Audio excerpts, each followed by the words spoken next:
মাঝে মাঝে দেখবেন নিজের মধ্যে কেমন যেন একটা হাহাকার, কেমন যেন একটা শূন্যতার অনুভূতি সৃষ্টি হয়।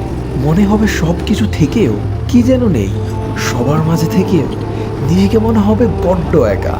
এই অনুভূতিগুলো স্পেশালি তখনই হয় যখন আপনি অনেক দিন ধরে আপনার রবকে ভুলে থাকেন, কিংবা আপনি রবের ইবাদত তো করছেন বাট পূর্ণ মনোযোগ দিয়ে করছেন, দায়সারাভাবে খুশুখুজুবিহীন সালাত আদায় করছেন।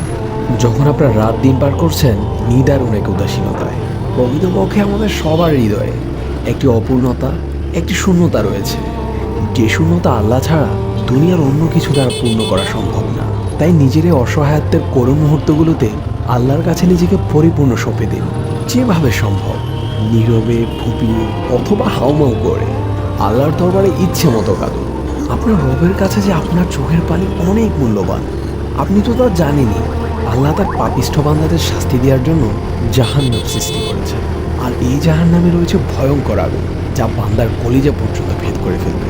আর এই আগুনকে দুনিয়ার সাগর, উপসাগর, মহাসাগর সব কিছু দিয়ে নিভানো সম্ভব না হলেও আপনার এক ফোঁটা চোখের পানি এই আগুন নিভিয়ে দিতে সম্ভব। সুবহানাল্লাহ, আমাদের রব আমাদের চোখের পানিকে কতটা ভালোবাসে আমরা কি কোনো কল্পনা করেও দেখেছি? তাই দুনিয়ার খারাপ লাগা, কষ্টকর, বেদনাদায়ক মুহূর্তগুলো যেন আমরা গান শোনা, মুভি, সিনেমা দেখা, কাছের কারোর সাথে শেয়ার করা, এগুলোর পরিবর্তে আমাদের অশ্রু দিয়ে আল্লাহর সাথে শেয়ার করি।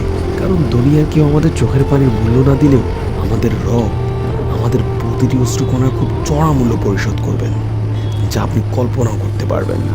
ফি আমানিল্লাহ। এতক্ষণ পর্যন্ত আপনার সাথে ছিলাম the star of knowledge team থেকে আমি সৈয়দ আহমদ ফাহাদ। ভালো থাকবেন। আসসালামু আলাইকুম ওয়া রাহমাতুল্লাহ।